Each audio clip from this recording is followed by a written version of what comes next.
नमस्कार प्रिय दर्शकों, बूढ़ी चिड़िया ने बताया कि बुढ़ापे में औलाद साथ क्यों छोड़ जाती है। आज का वीडियो सभी को पूरा देखना चाहिए क्योंकि बुढ़ापा तो एक दिन सभी पर आएगा। जो आज बालक है वह कल युवा बनेगा, परसों जवान बनेगा और आगे फिर बुढ़ापा स्वीकार करना ही पड़ेगा, चाहे कुछ भी कर लो। इसमें किसी की नहीं चलती है। ऐसा नहीं है कि कोई व्यक्ति अधिक धनवान है तो वह कुछ रिश्वत दे देगा और बुढ़ापा उस पर असर नहीं करेगा। ऐसा नहीं है कि कोई बड़ा बहादुर है, लोग उससे डरते हैं तो बुढ़ापा भी उसके डर से उसके पास नहीं जाएगा। चाहे कोई ज्ञानी हो, धनी हो, बली हो या गुणी हो, सबके सारे हुनर धरे के धरे रह जाएंगे जब बुढ़ापा आपके ऊपर आएगा तब। इसलिए ये जानकारी सबको ध्यान से सुननी चाहिए। प्रिय दर्शकों, आपको इस वीडियो से पता चलेगा कि औलाद बुढ़ापे में साथ क्यों छोड़ जाती है। इस बात को समझाने के लिए हमें इस कहानी को ध्यान से सुनना चाहिए। किसी जंगल में एक बहुत बड़ा बरगद का वृक्ष था। उस वृक्ष पर हजारों भांति भांति के पक्षी दिन भर किलोल करते रहते थे, अर्थात पूरे जंगल के पक्षी उस वट वृक्ष पर विश्राम करने के लिए जाते रहते थे। कुछ पक्षियों का तो वह वृक्ष स्थायी निवास था। उस वृक्ष पर रहकर पक्षी अपार आनंद की अनुभूति प्राप्त करते थे। प्रिय दर्शकों, कहते हैं हम जब किसी स्थान पर या किसी व्यक्ति के साथ एक लंबे समय तक रहते हैं तो हमें उससे लगाव हो जाता है। इसी तरह उस वृक्ष पर रहने वाले सभी पक्षियों को उस वट वृक्ष से मोह हो गया था। प्रिय दर्शकों, एक दिन के बाद जंगल में सूखा पड़ गया। कई वर्षों से पानी नहीं बरसा था। जंगल के वृक्ष सूखकर मुरझाने लगे। वह वट वृक्ष भी पानी न मिलने के कारण सूखने लगा। समस्त पक्षी धीरे धीरे करके उस वृक्ष को छोड़ करके जाने लगे। जब वह वृक्ष पूरे तरीके से सूख गया और उसके पत्ते डालियां टूटकर नीचे गिरने लगे तो उस वृक्ष पर रहने वाले सारे पक्षी उस वृक्ष को त्याग करके किसी दूसरे स्थान पर चले गए। केवल एक बूढ़ी चिड़िया उस वृक्ष पर अकेली बैठी रह गई। उसने देखा कि वृक्ष पर रहने वाले सारे पक्षी एक एक करके वहां से जा चुके हैं। कुछ पक्षियों ने उस बूढ़ी चिड़िया से भी चलने को कहा, परंतु चिड़िया ने जाने से मना कर दिया। बूढ़ी चिड़िया ने सोचा कि मेरा जन्म इसी वृक्ष पर हुआ है, इसी वृक्ष पर मैं खेलकूद कर बड़ी हुई हूँ, मेरे जीवन के सारे सुख मुझे इसी वट वृक्ष ने दिए हैं। आज जब इसके ऊपर विपत्ति आई है तो मैं इसे विपत्ति में अकेला छोड़कर कैसे जा सकती हूँ। इस वृक्ष ने मुझे पाल पोस कर बड़ा किया है, दुख सुख में मेरा साथ दिया है, मुझ पर इस वृक्ष का उद्धार है। मैं मरकर भी इस वृक्ष को छोड़कर नहीं जाऊंगी। वह लोग बड़े खुदगर्ज होते हैं जो अपने माँ बाप को बुढ़ापे में छोड़कर चले जाते हैं या परदेश में रहकर सुखपूर्वक जीवन यापन करते हैं, घर पर अपने वृद्धजनों को भूल जाते हैं। ऐसी संतान के लिए धिक्कार है जो अपने माँ बाप के बुढ़ापे का सहारा नहीं बनती है। सोचो, जब तुम असहाय थे, जब तुम कमजोर थे, जब तुम्हारे माँ बाप ने तुम्हारा साथ छोड़ा था, क्या जब तुम बीमार हुए थे तब वह तुम्हें छोड़कर कहीं गए थे? क्या जब तुमने किसी से झगड़ा किया था और तुम झगड़े में पड़ गए थे तो क्या तुम्हारे माँ बाप ने तुम्हें अकेला छोड़ दिया था? जब तुम्हारे माँ बाप के मन में किसी अच्छी चीज को खाने की इच्छा उत्पन्न हुई थी तब उन्होंने वह चीज तुम्हें छोड़कर कभी अकेले खाई थी? क्या आज वह बूढ़े हो गए हैं तो तुम्हें उनसे घृणा होने लगी है? तुम्हारे लिए उन्होंने इतना किया, तुम उनके लिए इतना भी नहीं कर सकते कि उनके बुढ़ापे की लाठी बन जाओ। प्रिय दर्शकों, बूढ़ी चिड़िया ने मरते दम तक वृक्ष का साथ न छोड़ने की कसम खा ली। कुछ दिन और बीते तो वह वृक्ष बिल्कुल जर्जर हो गया। अब दीमक भी उसे खाने लगी, लेकिन चिड़िया उसे छोड़कर नहीं गई। दिन में थोड़ा इधर उधर घूमकर अपना भोजन जुटा लेती थी और शाम होने पर उसी सूखे हुए वृक्ष पर आकर बैठ जाती थी। इसी तरह से कई रोज बीत गए। प्रिय दर्शकों, जो पक्षी उसे छोड़कर दूसरे स्थान पर चले गए थे उन्होंने सोचा कि चिड़िया काकी अभी भी उसी सूखे वृक्ष पर बैठी रहती है, क्यों ना हम सब मिलकर उनके पास चले और उन्हें समझा बुझाकर अपने पास बुला लाएं। यही सोचकर कुछ पक्षी बूढ़ी चिड़िया के पास गए और उनसे अपने साथ चलने का आग्रह किया। कहने लगे, चिड़िया काकी तुम कहाँ इस सूखे वृक्ष पर बैठी रहती हो? इस वृक्ष का जीवन खत्म हो चुका है, मरे के साथ में मरना कहाँ की समझदारी है। विद्वान कहते हैं वही जीविका श्रेष्ठ है, जिसमें धर्म की हानि ना हो, वही देश श्रेष्ठ है, जहाँ कुटुंब का पालन होता हो। यह वृक्ष बिल्कुल जर्जर हो गया है, दीमक इसे रात दिन खा रही है, किसी दिन हवा के तेज झोंके से यह गिर जाएगा, फिर तुम कहाँ जाओगी विधवा?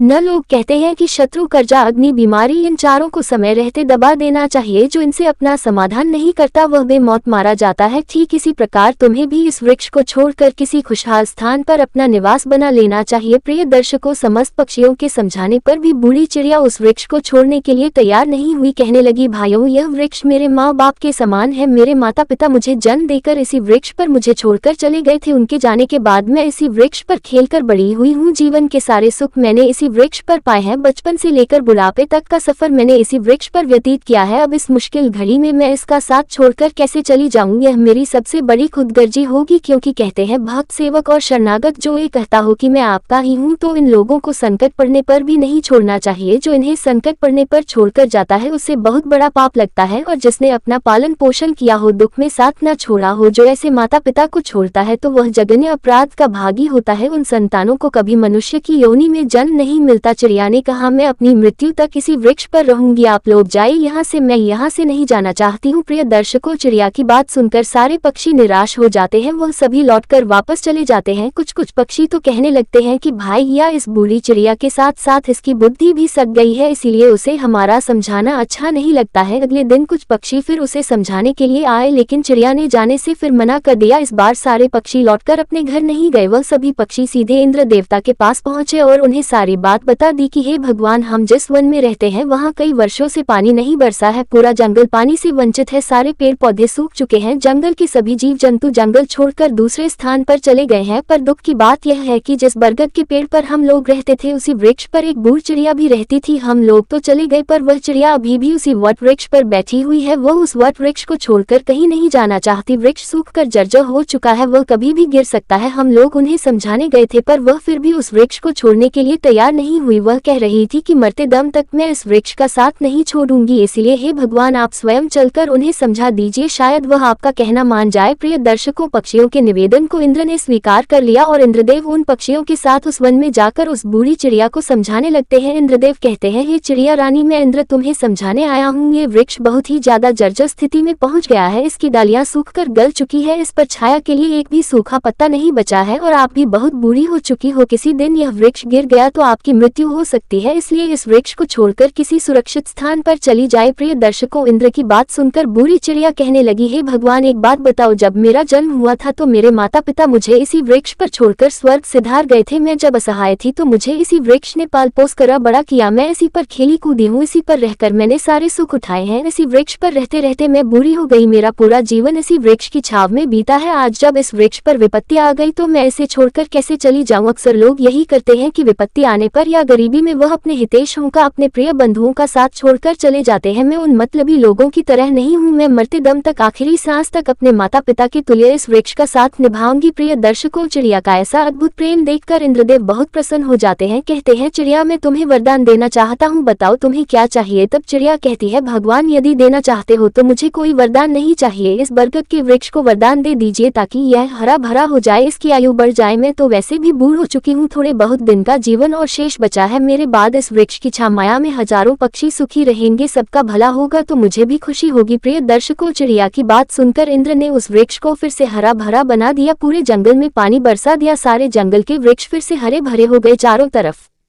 हरियाली छा गई। जो जीव जंतु पशु पक्षी जंगल को छोड़कर चले गए थे वह फिर से उसी जंगल में लौट आए, सारे पक्षी उसी बरगद के वृक्ष पर आकर रहने लगे। सब पक्षी उस बूढ़ी चिड़िया काकी की खूब सेवा करने लगे, उनके लिए भोजन पानी सब वही लाकर देते थे। प्रिय दर्शकों, इस प्रकार चिड़िया का शेष जीवन सुखपूर्वक बीत गया। प्रिय दर्शकों, हमें इस कहानी से यह सीख लेनी चाहिए कि अपनों का बुरे वक्त में कभी साथ नहीं छोड़ना चाहिए, खास करके जिसने आपको जन्म दिया है, उस माँ का, और पालन पोषण करने वाले उस पिता का जो आपके जीवन दाता है। आपको पाल पोस कर बड़ा करने में उन्होंने बहुत तकलीफ उठाई है, उनके बुढ़ापे में अगर आप सहारा नहीं बन पाए तो ये जीवन किसी काम का नहीं रहेगा। प्रिय दर्शकों, अगर आपको हमारा आज का ये वीडियो पसंद आया हो तो एक लाइक कर दीजिए और अपने मित्रों के साथ इसे शेयर करिए। प्रिय दर्शकों, जाने से पहले आप हमारे चैनल को सब्सक्राइब कर लीजिए, हम ऐसे ही ज्ञान की बातें